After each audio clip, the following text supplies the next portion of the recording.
Well, hello. This is Unrehearsed. It is November 29th, 2025 today. I'm going to speak of a date back in 1987 on this very day. And that just happens to be the day that my youngest boy was born, Daniel. So, Daniel, this is for you, my love. Almost here. Anyhow, so on that day, I had gotten a hold of Mimere and Pepere.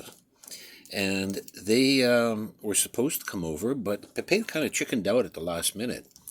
So I remember telling Mom, your mère, that, hey, I said, if Dad doesn't show up, I said, I'm going to go physically drag him over. And I said, that's not going to be a nice thing. And don't worry about my turkey thing here. It's showing up. Anyhow, especially with the light on the side. Anyhow, so I had that phone call. So I told your mère to make sure he comes over. So they did come over before you were born.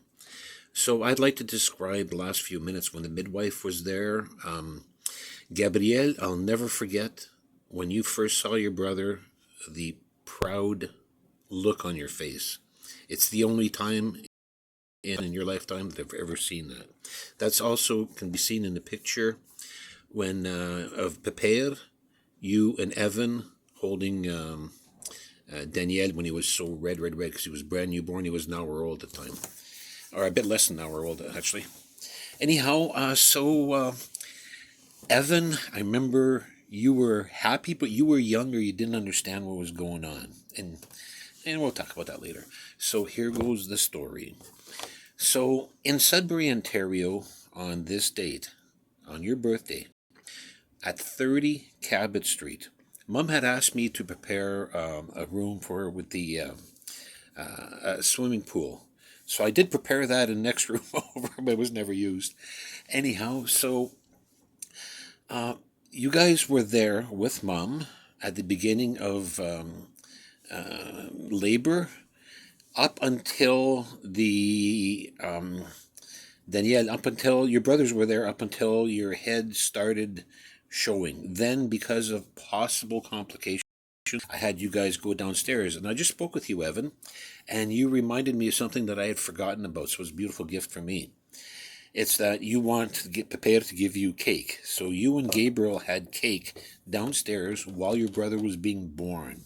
Now, remember, you weren't happy that you had to go down, but now, as like we just discussed, you're older now, so you understand why. So here goes the story. So Mom goes into labor. 2.5 hours later, a head shows up. So I had done everything, helped Mom prepare for it to make it easier for her, for less pain and everything. And this little wet little boy, this big, came into my hands. So it was beautiful. So the first thing I did is I put him on your mom's chest. And you were there, and we left you there with Mom for a bit, and ended up cutting the cord like usual.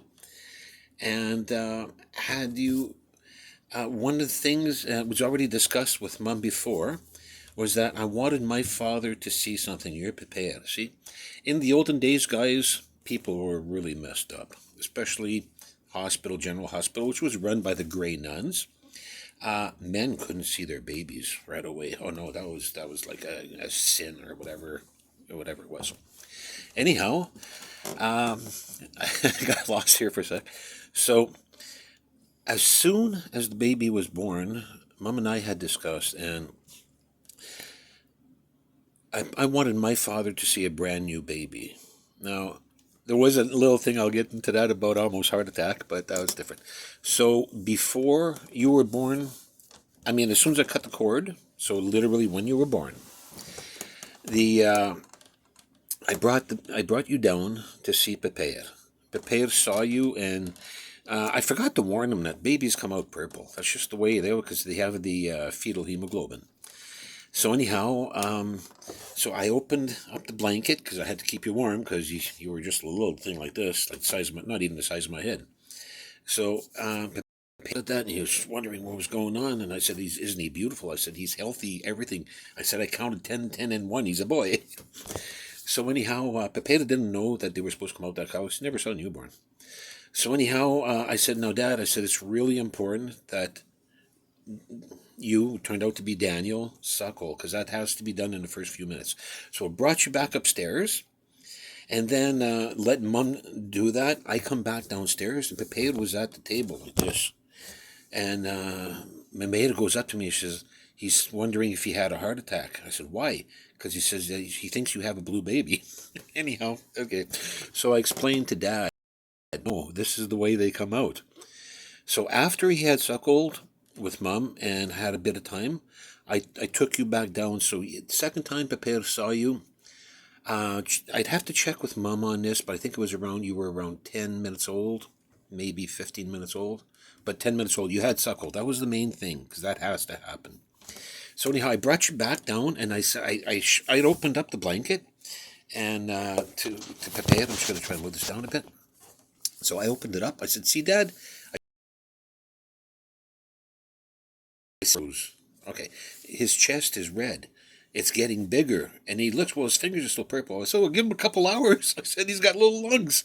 I said, it takes time. So he relaxed more. So you were shown to your brother and Pepere, because the first time was to show Pepere. I mean, your brothers saw you, but I mean, they really didn't get to check you out. So the second time I brought it down, I let you guys check him out. I brought him back upstairs. So that was at 30 Cabot Street. You were the third boy I delivered. Evan, one of these days I'll do a thing for you and for you too, Gabriel, because I think this is a beautiful thing. There's a beautiful story for each and every one of them. So I was glad that you guys, you Evan, Mimir and Pepere, even though it's posthumous, I'm glad you guys were there to see this. It's not too often that people are delivered in a home, especially if there can be complications. So anyhow, Danielle, I wanted to give you this gift. I love you with my whole heart. Mom loves you with your whole heart. Her whole heart, I mean, not yours. She loves your whole heart. And your brothers love you too, and that's without a doubt. Nothing's perfect in this world, and that's okay. That's life. It's called life, and life happens. Anyhow, Danielle, I wish you many, many more. I do my best to pass you the information that I know that may help you in the future. I will continue to do that because that's my job as a parent. Anyhow, I love you. I love you, Rowan. Love you, Gabriel. Love you, Evan. No specific order. And honestly, I wish Mimir and Pepere could see this video now. So, from Cabot Street to today, to where you are on Stanley, to where I am in the mountains, I wish you a most beautiful birthday. I love you with my whole heart, love. Talk to you later.